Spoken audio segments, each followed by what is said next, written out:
Isang mahiwagang talon sa Minnesota, USA ang patuloy na bumabalot sa palaisipan ng siyentipiko at mga mahilig sa misteryo.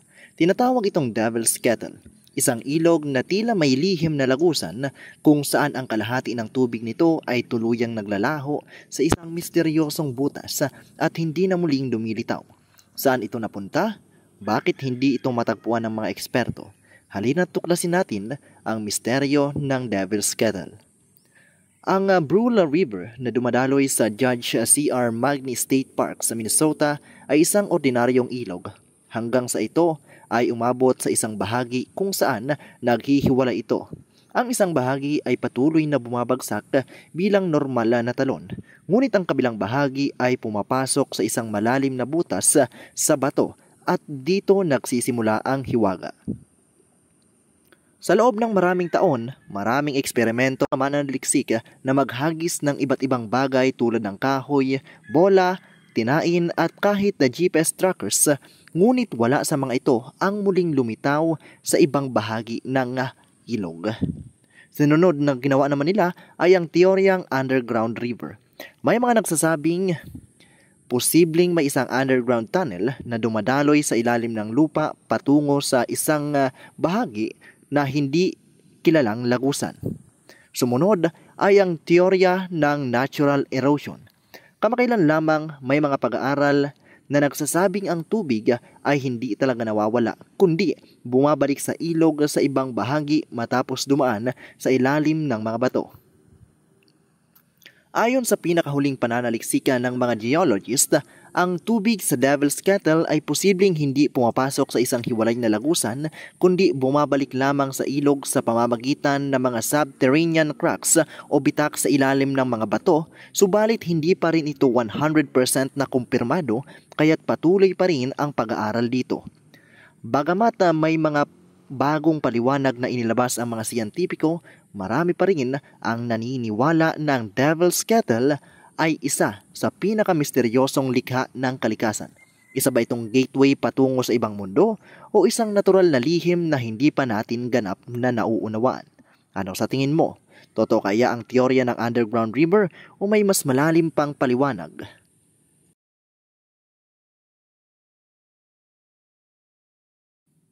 Sa paanan ng Mount Fuji sa Japan, may isang kagubatang nababalot ng katahimikan, ngunit sa likod nito, isang madilim na kasaysayan ang bumabalot. Ito ang Aokigahara Forest, na kilala rin sa tawag na Suicide Forest. Ano nga ba ang kwento sa likod ng lugar na ito? Tara, alamin natin yan. Aokigahara Forest ay matatagpuan sa kanlurang bahagi ng Mount Fuji. Kilala ito sa makakapal na punong kahoy, tahimik na kapaligiran, at halos wala kang signal ng cellphone dito. Sobrang kapal ng kagubatan, kaya parang nilulunukan ng katahimikan habang naglalakad. Pero hindi lang ito basta gubat, dahil ang Aokigahara ay kilala rin bilang isa sa pinakakilalang lugar ng pagpapakamatay sa buong mundo. Ayon sa mga ulat, daan-daan na ang nagtangkang wakasan ang kanilang buhay dito, dahilan para tawagin itong Suicide Forest.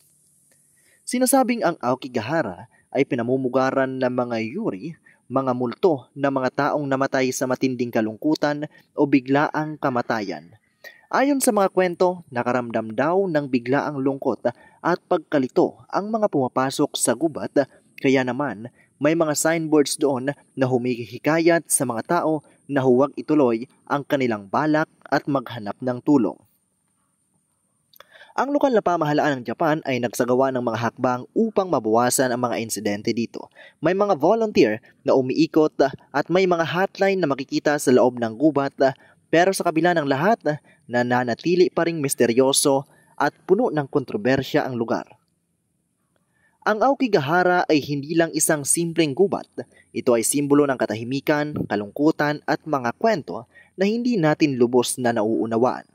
Isa itong paalala na sa bawat sulok ng mundo, may mga lugar na may malalim na kwento. Isang talon sa Amerika ang may kakaibang tanawin. Dahil sa likod ng bumubulwak na tubig, may apoy na hindi namamatay. Totoo ba ito? Paano ito nangyari? Tara, Alamin natin yan. Matatagpuan ang Eternal Flame Falls sa Chestnut Ridge Park sa New York, USA. Isa itong maliit na talon pero ang pinakakakaibang bahagi nito ay ang maliit na apoy na nasusunog sa likod mismo ng bumabagsak na tubig. Sa likod ng talon, may maliliit na kuweba o siwang sa bato kung saan lumalabas ang natural gas. Kapag nasindihan ito, nagiging apoy na patuloy na nasusunog kahit na nababasa pa ito ng tubig, kaya nga tinawag itong eternal flame o walang hanggang apoy. Pero heto ang misteryoso. Ayon sa mga siyentipiko, hindi sapat ang init ng mga batong naroon para maglagas o maglabas ng ganoong kalakas na natural gas, kaya't nananatiling palaisipan kung bakit may ganitong flame sa lugar. May mga nagsasabing maaaring may mas malalim pang geological activity na hindi pa ganap na nauunawaan. Para sa ilan, simbolo ito ng pag-asa, isang apoy na patuloy na lumiliyab sa gitna ng tubig. Para naman sa iba, tila ito'y mahiwagang apoy na pinoprotektahan ng kalikasan. Ang lugar ay dinarayo ng mga turista hindi lang dahil sa tanawin, kundi sa kakaibang aura na dala ng Eternal Flame. Ang Eternal Flame Falls ay isang likas na kababalaghan na nagpapaalala sa atin na kahit sa gitna ng ordinaryong tanawin, may mga hiwagang naghihintay na madiskubre. Kung gusto mo pa ng ganitong kaalaman, huwag kalimutang i-like, i-subscribe at i-share ang ating video. At abangan ang part 3 ng ating video para sa mas marami pang nakakamanghang kwento. Mayroon pa tayong 3 misteryosong lugar na ibabahagi sa part 3 ng ating video. Kaya, mag-subscribe at i-on ang notification bells para maging aware ka sa ating panibagong video. For this day, yan muna guys ang ating content. Maraming salamat sa panonood at sa pakikinig.